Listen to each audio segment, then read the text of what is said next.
Hello everyone, मेरा नाम है अभिनव। स्वागत करता हूँ आपका learn with Abhinav and Shashank के यूट्यूब चैनल पर। आज हम लोग लाइट रिफ्लेक्शन एंड रिफ्रैक्शन जो कि सीबीएसई क्लास 10th का फर्स्ट चैप्टर है, उसका थर्ड पार्ट आपके पास लेकर आए हैं, थर्ड वीडियो। ठीक है, तो इस वीडियो में हम बेसिकली कुछ थ्योरेटिकल पार्ट्स कवर अप करेंगे इस चैप्टर से रिलेटेड। तो यहाँ पे हमारे पास है making of a spherical mirror. इसको डायग्राम के थ्रू हमने पिछले वीडियो में देखा था कनकेव मिरर के केस में। आगे वाली वीडियो में कन्वेक्स के तरह बताऊंगा, कन्वेक्स के केस में कैसे होता है वो बताऊंगा। अभी कनकेव से जो मैंने आपको बताया था उसमें अपन को एग्जाम में अगर थ्योरी पूछेगी तो हम लोग क्या क्या लिखेंगे वो थ्योरी आज यहाँ पे हम लोग देखने वाले हैं। ठीक है, तो यहाँ पे हमारे पास जो ये है, यहाँ पे दिया हुआ है कि ये जो कर्व करेंगे हम लोग स्फेरिकल मिरर को, वो सेवरल कैरेक्टरिस्टिक्स शो करेगा। इमेज जो प्रोड्यूस होगा उसकी बहुत सारी कैरेक्टरिस्टिक्स होंगी, जो ऑब्जेक्ट की इमेज बनेगी उसकी। ठीक है, तो उसका यहाँ पे पहला पॉइंट मैं यहाँ पे लिखा है कि जो सेंटर ऑफ कर्वेचर सी है, जिसको स्फेयर का सेंटर कहते हैं, जो कि मिरर का जो पार्ट होता है उसका एक स्फेयर होता है। मतलब मैंने आपको बताया था ना कि जो स्फेरिकल मिरर होता है वो एक बड़े से स्फेयर का छोटा सा पार्ट होता है। तो वही यहाँ पे लिखा है कि the centre of curvature see the centre of the sphere of which the mirror surface is part was infinitely far from the plane mirror. It is now closer but still in front of a concave mirror. ये क्या कहना चाह रहा है, आसान भाषा में समझाता हूँ कि जो सेंटर ऑफ कर्वेचर है, वो सेंटर जो कि जिसका वो जो स्फेयर है वो पार्ट है, वो बहुत ही दूर है, इनफाइनाइटली फार है प्लेन मिरर से। ठीक है, लेकिन अब क्लोज आ गया है। क्यों? बट लेकिन एक प्रॉब्लम है कि वो अभी भी जो है कनकेव मिरर के फ्रंट में, मतलब आपको सिंपली बताओ तो जो सेंटर ऑफ कर्वेचर जो मिरर का होता है ना, वो प्लेन मिरर में ना वो बहुत बड़ा होता है, लेकिन उसको जैसे ही स्फेरिकल में हम लोग कर लेते हैं ना, स्फेरिकल मिरर में चेंज करते हैं, तो वहाँ स्फेरिकल मिरर में आप देखिएगा कि सेंटर ऑफ कर्वेचर जो है उसका आप अच्छा, मैं आपको अपकमिंग वीडियोस में ये भी बताऊंगा कि जो प्रिंसिपल एक्सिस होती है ना, उससे जितनी दूर पे एफ होता है उतनी ही दूर पे सी भी होता है। ठीक है, तो सी और एफ दोनों इक्वी डिस्टेंस होता है, और सी जितनी दूरी पे रहता है ना, वो सी प्लेन मिरर में देखा गया तो लगेगा भाई बहुत दूर है, हम जहां रखना चाहे रख सकते हैं, मगर वैसा इसमें नहीं है, स्फेरिकल मिरर में नहीं है। वही यहाँ पे लिखा जा रहा है, घुमा फिरा के लिखा है आपको कंफ्यूज करने के लिए। ठीक है, ये जो पहला पॉइंट था ये एनसीईआरटी की बुक का है। ठीक है, आपको मिल जाएगा ये। इनफैक्ट यहाँ पे जितनी भी चीजें लिखी है ना मैंने, वो सारी एनसीईआरटी की इंपॉर्टेंट लाइन्स है, आप चाहे तो उन्हें हाईलाइट कर सकते हैं बुक में। ठीक है, आइए सेकंड पॉइंट देखते हैं। तो सेकंड पॉइंट है कि the field of view, the extent of the seen that is reflected the observer was wide, it is now smaller.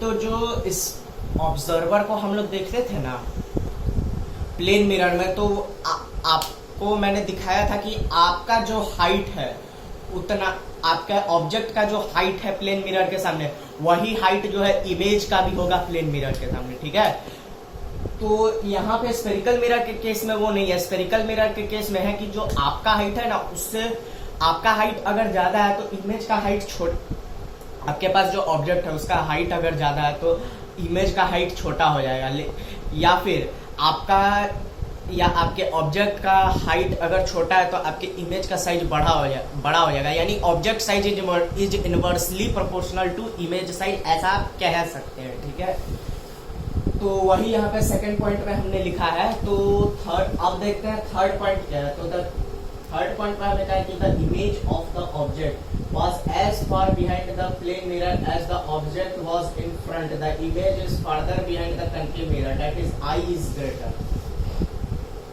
अच्छा, मैंने आपको प्लेन मिरर और स्फेरिकल मिरर बनाया था, तो उसमें मैंने आपको बताया था कि जो प्लेन मिरर है उसका जो इमेज है, ऑब्जेक्ट का जो इमेज है, वो जितनी दूर ऑब्जेक्ट था उस प्लेन मिरर से उतनी ही दूर पे उस ऑब्जेक्ट का इमेज भी था प्लेन मिरर से।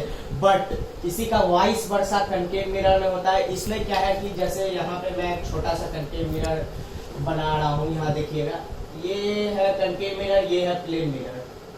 यहाँ पे मान लीजिए मैंने ऑब्जेक्ट रखा तो इमेज भी उसका यहीं पे बनेगा। मैं रफली बता रहा हूँ, ये एक्यूरेट इमेज नहीं है। ठीक है, समझाने के लिए बता रहा हूँ। अब मान लीजिए कंटेन मिरर का केस अगर मैं लूँ, यहाँ पे मैंने ऑब्जेक्ट रखा तो यहाँ से ऐसे जाएगी, फिर एक ऐसे यहाँ पे करते तो जो इमेज जो बनेगा ना, इमेज का जो हाइट रहेगा वो ऑब्जेक्ट के हाइट से या तो बड़ा रहेगा या तो छोटा रहेगा, डिपेंड करेगा ऑब्जेक्ट के हाइट पे। ऑब्जेक्ट का हाइट अगर कम है तो इमेज का हाइट ज्यादा होगा, इमेज का हाइट कम है तो ऑब्जेक्ट का हाइट ज्यादा होगा, ठीक है। इनवर्सली प्रोपोर्शनल वही बात है, ठीक है। जो इमेज का हाइट है वो इक्वल होगा ऑब्जेक्ट के हाइट के। प्लेन मिरर में ऐसा होता था, लेकिन जब हम स्फेरिकल मिरर की बात करेंगे तो जो हाइट है इमेज का वो ग्रेटर हो जाएगा। हम लोग जो डायग्राम देखे थे उसमें, ठीक है। डायग्राम आपने अगर नहीं देखा है तो पिछली वीडियो में आप जाके देख लीजिएगा, ठीक है। This feature is why many makeup mirrors and shaving mirrors are concave, they produce a larger image of a face। इसलिए आप कहीं भी जैसे बाल कटवाने तो आप जाते होंगे, स्वाभाविक है, आप लड़के हो चाहे लड़की, आप अपना बाल कटवाने जरूर जाते होंगे। तो आप वहां जाते हैं तो आप जो मिरर देखते होंगे कनकेव मिरर या कनकेव मिरर, तो आपका जो इमेज है ना उसमें बड़ा दिखता होगा। ऐसा क्यों होता है कि आपका जो फेस है ना वो क्लियर अप रहे उससे, कि जो शेविंग मिरर्स है वो कनकेव रहते हैं, क्योंकि वो जो है ना इमेज का लार्जर फेस बनाते हैं जिससे उनको शेविंग ये सब में कंफर्टेबल होती है, ठीक है। सो गाइज होप करता हूँ वीडियो थोड़ी सी इधर उधर हो गई है।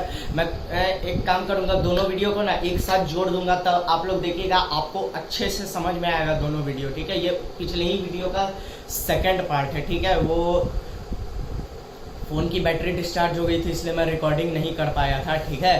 सो इसमें आप यहाँ पे मैंने आपको वो वाला पार्ट जो है पिछला पार्ट वो आपका पूरा कंप्लीट हो गया है।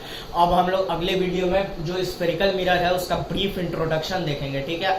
असल टॉपिक हमारा लाइट का स्टार्ट होगा। सो होप करता हूँ गाइज आपको पूरी चीज़ अच्छे से क्लियर हो गई होगी। वीडियो अच्छी लगी हो तो वीडियो को जरूर एक लाइक करिएगा, चैनल पे नए हो तो चैनल को सब्सक्राइब कर लेना और अपने फ्रेंड्स के साथ शेयर कर देना, और कमेंट में डालना कि भाई लाइट चैप्टर के बाद आपको कौन सा चैप्टर चाहते हो कि मैं आप लोगों को पढ़ाऊं। तो ठीक है गाइज, मिलते हैं नए वीडियो में नए टॉपिक के साथ, तब तक के लिए take care, tata bye bye.